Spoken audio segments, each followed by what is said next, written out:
Look, we don't know which ones we can save, and you know, we have to give them that opportunity. Battling the heroin problem across Ohio, heroin addiction has now passed car crashes as a leading cause of death in this country, and many believe Narcan is a needed tool in that fight, including Ohio Attorney General Mike DeWine. It saved lives here in the Valley, but there's a downside to the drug. 27 First News reporter Jerry Ricciuti uncovered some startling information. Naloxone, or as it's also known, Narcan, has been around for decades. Ambulance crews usually carry 3 or 4 doses of it at any one time. Lane Lifetrans alone has seen cases where Narcan's been used jump by about 80% in a year's time. In 2016, from January to April 30th, we handled 142 overdose cases. These days, most area police departments are also carrying Narcan on patrol. Officers in Warren have already used it a couple dozen times this year. It's now available from some local drugstores, as well as the Trumbull County Health Department, which passed out nearly 100 dose kits last year through what's called Project Dawn, which is short for Deaths Avoided with Naloxone. If you think about it, we gave out 96 in a whole year. This is just the beginning of May. We've given out 53 already.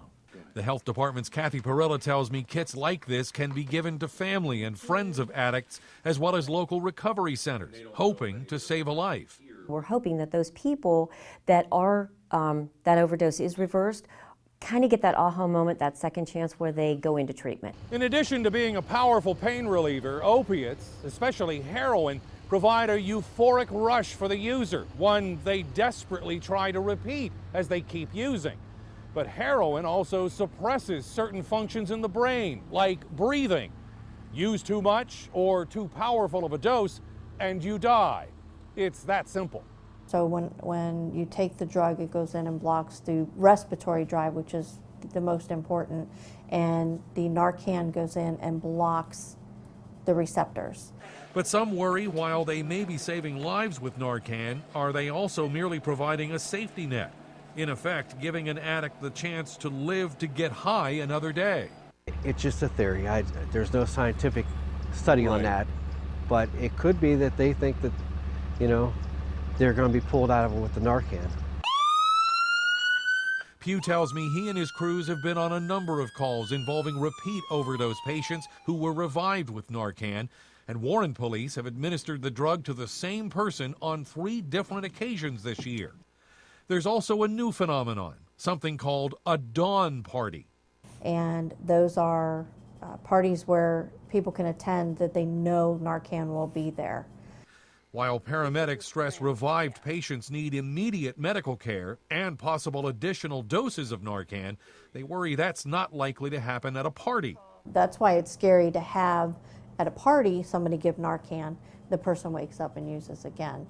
PUGH also tells me the price of Narcan has more than doubled since it's become more widely available, giving way to rumors of potential shortages.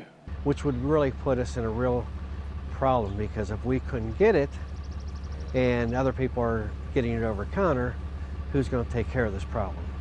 In spite of the potential negatives, no one is suggesting use of Narcan be stopped. The reality is these are people's kids.